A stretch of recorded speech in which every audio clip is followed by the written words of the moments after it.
health centers. I know right now it's busy with the COVID 19. We did create a special integration for community health centers of Pinellas that I wanted to basically give you a summary of how this can help you be more efficient.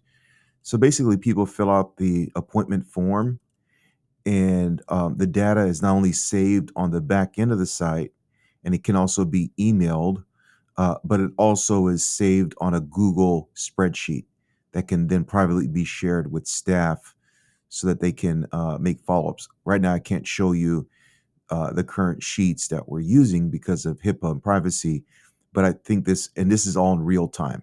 So, so your staff are able to call, and we keep a column for staff notes, and also there's no data loss because there is various copies that are saved.